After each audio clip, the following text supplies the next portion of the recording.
Good morning সবাইকে। আমি দীপা। আমার চ্যানেলের নতুন আরও একটি ভিডিওতে তোমাদের সকল বন্ধুদের জানাই অনেক অনেক স্বাগত। আশা করব আজকের এই ভিডিওটা তোমাদের ভালো লাগবে এবং তোমরা সকলেই আমার সাথে পুরো ভিডিওটা জুড়ে থাকবে।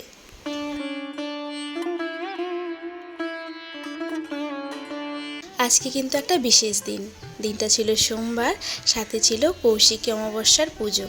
সন্ধেবেলা মায়ের মন্দিরে পুজো দিতে যাব, সেই জন্য সকাল সকাল ঘুম থেকে উঠে ফ্রেশ হয়ে আগে এক গ্লাস জল খেয়ে নিয়েছি। যেহেতু আজকে উপবাস থাকবো, আর কিছুই খাবো না, কিন্তু হ্যাঁ, আমি একদম নির্জলা উপবাস করতে পারি না। এবং শুনেছি নাকি সধবা মেয়েদের বা সধবা স্ত্রীদের নির্জলা উপবাস করতেও নেই। তো সেই জন্য কিন্তু আমি সবসময় জল খেয়েই উপবাস করি, যেই ব্রতই করি না কেন। তো আজকেও তাই করেছি, জল খেয়েছি। আর সাথে কিন্তু এক কাপ চাও খেয়েছিলাম। তোমাদেরকে তো আর মিথ্যে কথা বলে লাভ নেই।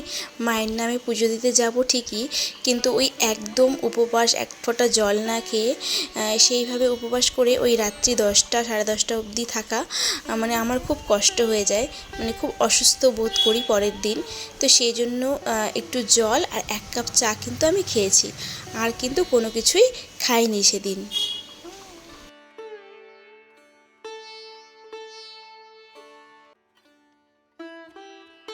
আর আমার মনে হয় ঈশ্বর বা ভগবান কিন্তু কোনোদিন আমাদের বলেনি যে আমাকে তোরা এইভাবে পুজো করবি, একেবারে নির্জলা অনাহার থেকে সেবা দিবি, এটা দিবি, ওটা নিবেদন করবি।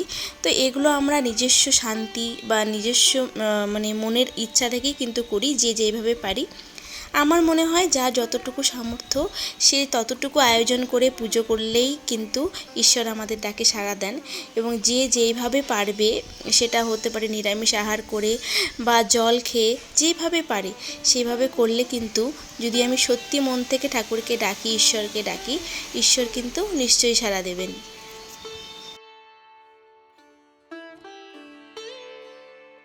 এদিকে সকাল সকাল হাজব্যান্ড কাজে বেরোবে, তো বেরোনোর আগে ওকে আমি কিছু টাকা দিয়ে দিচ্ছিলাম, যে পুজোর জন্য কী কী আনতে লাগবে, আর ভালো করে বুঝিয়ে দিচ্ছিলাম।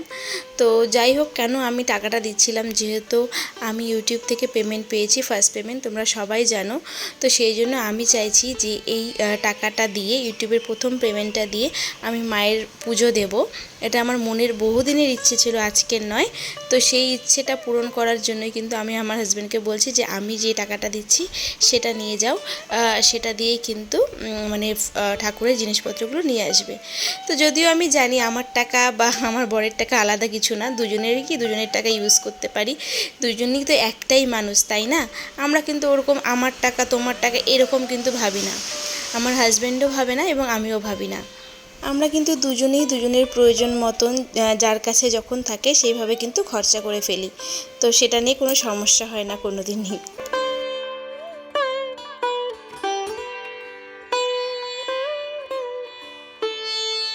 আজ যেহেতু অমাবস্যার পুজো দিতে যাব, তো সেই জন্য ঘর বাড়ি কিন্তু একদম ভালো করে আমি সকাল থেকেই পরিষ্কার করা শুরু করে দিয়েছি।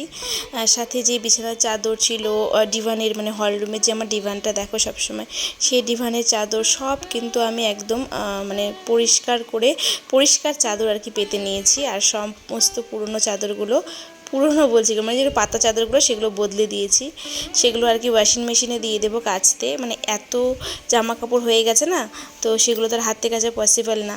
আর তার মধ্যে উপবাস করে আছি, তো ভাবলাম মেশিনেই দিয়ে দিই। আর এই মেশিনে দেখতে পেলে না, আমি একটা প্লাস্টিক মতন দিয়ে দিয়েছিলাম, কারণ আমি না, আমার একটা স্বভাব আছে, আমি যতই ওয়াশিং মেশিনে কাপড় কাচতে দিই, আমি না একটু ভিজিয়ে রাখি, মানে একটু সার্ফ জলে গুলে 10-15 মিনিট ভিজিয়ে রেখে তারপরে কিন্তু মেশিনে দিই। আমার মনে হয় কি, এতে করে যেন একটু বেশি পরিষ্কার হয়, নাহলে না কেমন খুঁতখুত করে আমার মনটা। তো সেই জন্যই আর কি ওয়াশিং মেশিনের সামনে একটা প্রথমে প্লাস্টিক দিয়ে তারপরে ওই ভিজিয়ে রাখা জামা কাপড়গুলো দিই, যাতে মেশিনের উপরে জলটা না পড়ে।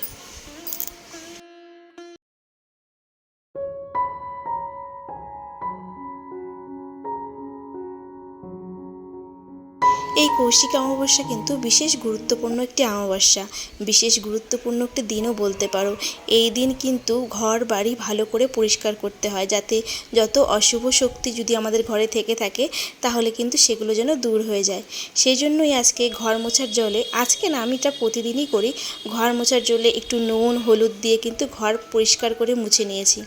আর দেখো আজকে কিন্তু ভালো করে ঘরের কোনা কোনা পরিষ্কার করে মুছেছি, সাথে বিছানার চাদর সব ঘরের পাল্টে একদম পরিষ্কার ঝাঁ চকচকে চাদর পেতেছি, যাতে যত অশুভ শক্তি বা নেগেটিভ এনার্জি যদি আমার ঘরে থেকে থাকে সেগুলো যেন দূর হয়ে যায় মায়ের আশীর্বাদে।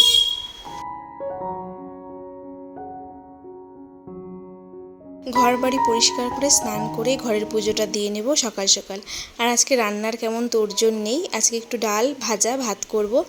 কারণ কি মানে আজকে একে তো নিরামিষ, তার মধ্যে খুব একটা আহামরি কিছু রান্না করব না। আগের দিনের মানে দুদিন ধরে তো নিরামিষ খাচ্ছি, আগের দুদিন না প্রায় 3 দিন ধরে নিরামিষ খাচ্ছি, তো ঘরে সমস্ত কিছু রান্নাবান্নাই কিন্তু আবার নিরামিষ। তো সেই জন্য আগের দিনের পনিরের তরকারি একটু বেশি করে করেছিলাম, আর আজকে ডাল আর ভাজা করব, তাহলে কিন্তু হয়ে যাবে।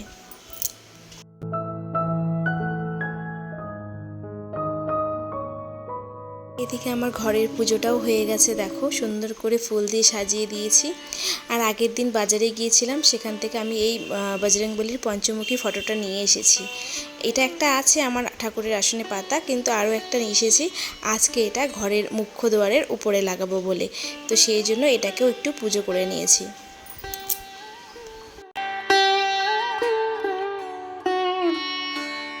এখন চলে আসলাম একেবারে সন্ধেবেলা, তৈরি হয়ে নিয়েছি, মানে শাড়ি পরে নিয়েছি, যেহেতু মায়ের মন্দিরে যাব পুজো দিতে।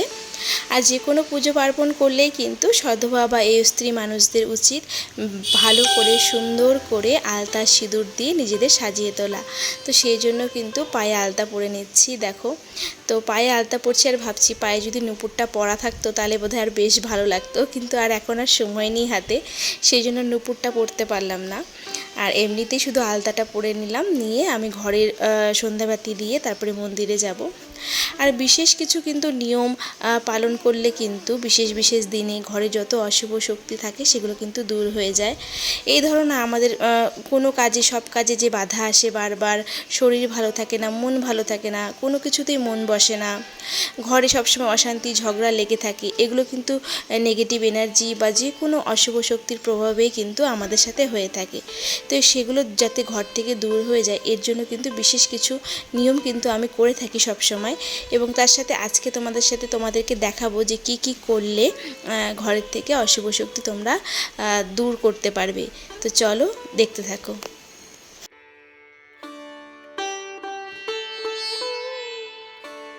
এই কৌশিকী অমাবস্যা এমনই একটা বিশেষ অমাবস্যা, যেই দিন কিন্তু তোমরা চাইলে তোমাদের শরীর থেকে, মন থেকে এবং ঘর থেকে তোমরা কিন্তু যত অশুভ শক্তি আছে সব কিন্তু নষ্ট করতে পারো।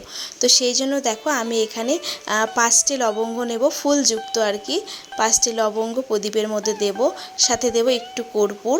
এই দেখো এই কর্পূরটা আমি নিয়েছি, যেটা আর কি মানে এরকম গোটা গোটা ধরনেরই আসে, একটু ভেঙে ভেঙে ব্যবহার করতে হয়। সাথে নারকেলের ছোবা দিয়ে ধুনো জ্বালাবো, আর দুটো তেজপাতাও কিন্তু সাথে জ্বালাবো। এই তেজপাতা, লবঙ্গ আর কর্পূর ভীষণ পরিমাণে নেগেটিভ এনার্জি দূর করতে সাহায্য করে। এটা যদি তোমরা টানা 15 দিন করে দেখতে পারো, একটা পজিটিভ ফিলিংস কিন্তু ঘরের মধ্যে চলে আসবে। আমি বলছি, আমি নিজে করে ফল পেয়েছি। আমি কিন্তু প্রতিদিন সন্ধেবেলা এই কর্পূর এবং তেজপাতা জ্বালানোর ধোঁয়াটা ঘরে দেখাই।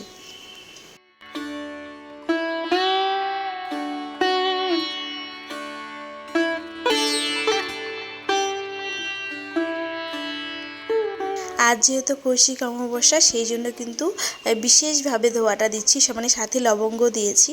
রোজ যে আমি কর্পূরের ধোঁয়া বা তেজপাতা জ্বালানো দিই সেদিন কিন্তু আর তোমার লবঙ্গটা দিই না, শুধু কর্পূর, তেজপাতা, সাথে নারকেলের ছোবা আর ধূপ, মানে এই ধুনোর যে গুঁড়োটা ওটা দিয়ে কিন্তু যে ধোঁয়াটা হয় সেটা কিন্তু সমস্ত ঘরেই, মানে প্রতিটা ঘরের কোনা কোনা, বেলকনি থেকে শুরু করে রান্নাঘর, যেভাবে দেখছো আমি হাত দিয়ে দিয়ে দেখাচ্ছি এইভাবে কিন্তু দিই।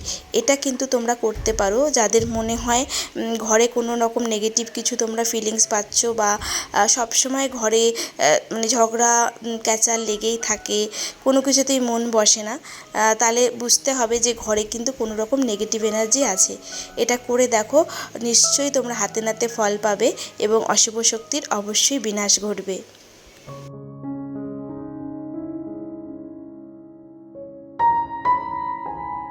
হাজব্যান্ডকে বলে ঘরের মুখ্য দুয়ারের উপরে পঞ্চমুখী হনুমানের ছবিটাও টাঙিয়ে দিয়েছি। আর সাথে এখন একটু জোরে করে স্পিকার দিয়ে মানে এই হনুমান চালিসাটা ঘরে চালিয়ে দেব, যাতে সবাই শুনতে পাই আর কি, প্রতিটা ঘর থেকে যাতে শোনা যায়। তো ওদিকে হনুমান চালিসা চলছে আর আমার সব ঘরের কিন্তু লাইট জ্বালানো, কোথাও কিন্তু অন্ধকার নেই, সব দরজা জ্বালানো কিন্তু খোলা। আর এখন আমি মন্দিরে যাব বলে যে সমস্ত জিনিসগুলো লাগবে সেগুলো একটু গুছিয়ে নিচ্ছি। মায়ের নামে পাঁচ রকমের ফল দেবো। দেখো এখানে নিখুঁত ফল দেখে নিচ্ছিলাম। প্রথমে ওই বড় আপেলটা দিয়েছিলাম, কিন্তু ওটা দেখলাম একটু কেমন জানি, তো চেঞ্জ করে আবার এই ছোটো আপেলটা দিলাম। এই 5 রকমের ফল, যেগুলো ধুয়ে পরিষ্কার করে মায়ের জন্য যে পুষ্পপত্র সাজাবো মানে সেটার মধ্যে কিন্তু রেখে দেব। আর সাথে আমার একটা বহুদিনের ইচ্ছে ছিল যে আমি যদি ইউটিউব থেকে প্রথম পেমেন্ট পাই তাহলে মায়ের মানে মা কালীর জন্য একটা শাড়ি দেব। এর আগেও আমি ফলহারিণী অমাবস্যাতে দিয়েছি। তো যাই হোক, এটা স্পেশাল আমার কাছে, যেহেতু আমি প্রথম পেমেন্ট পেয়েছি নিজের উপার্জনের টাকায়। তো কাল বাজারে গিয়েছিলাম, তো সেখান থেকে দেখো এই শাড়িটা আমি মা কালীর জন্য নিয়ে এসেছি, সাথে আলতা সিঁদুর সব কিছু কিন্তু নিয়ে এসেছি। তো এটা মাকে দেব। আর সাথে ছিল এই তো মায়ের ভোগ, মানে এই প্রসাদ হিসাবে প্যারা দিলাম, একটা সর্ষের তেলের প্রদীপ, ধূপকাঠি, আর সাথে দেব দক্ষিণা আর নাম গোত্র লিখে একেবারে দিয়ে দেব। এই তো আমার থালা রেডি, এখন শুধু মন্দিরে যাওয়ার পালা।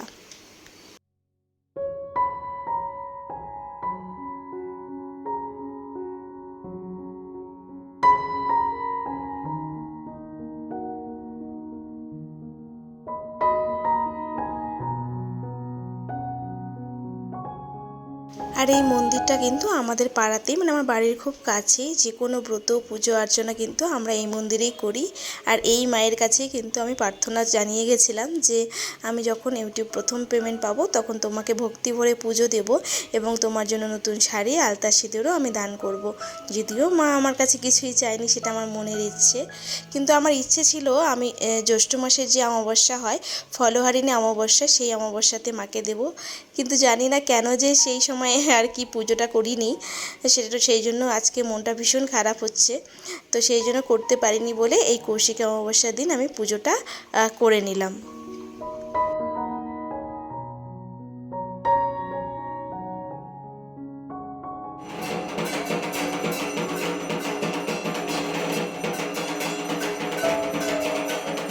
আর আমি মন্দিরে পৌঁছানোর আগেই কিন্তু মায়ের পুজো শুরু হয়ে গেছে। আর মন্দির প্রাঙ্গণে দেখো কত ভক্তের ভিড়। এটা তো কিছুই না, এরপরে আরও দ্বিগুণ লোক বেড়ে গিয়েছিল যখন পুষ্পাঞ্জলি হলো, আরতি হলো, অনেক লোক ছিল। সমস্ত পুজো খুব সুস্থভাবে দিয়েছি।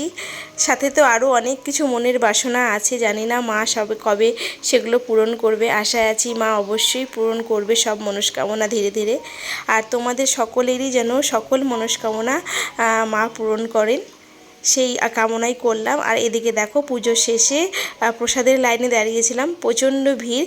এখানে খিচুপতি অমাবস্যা পূর্ণিমায় কিন্তু মায়ের পুজো হয় মন্দিরে, এবং এইভাবে লাইনে দাঁড়িয়ে খিচুড়ি বিতরণ করা হয়। তো সেই প্রসাদ আমরা গ্রহণ করেছি লাইনে দাঁড়িয়ে, এবং প্রসাদ নিয়ে কিন্তু বাড়ি চলে এসেছি। খুব ভক্তি সহকারে পুজো দিয়েছি, বেশ মনটা ভালো লাগছে। তো চলো প্রসাদ, এই তো দেখো প্রসাদ দেখিয়ে দিলাম। আজকের ভিডিওটা আমি এখানেই শেষ করছি। সবাই ভালো থেকো, টাটা।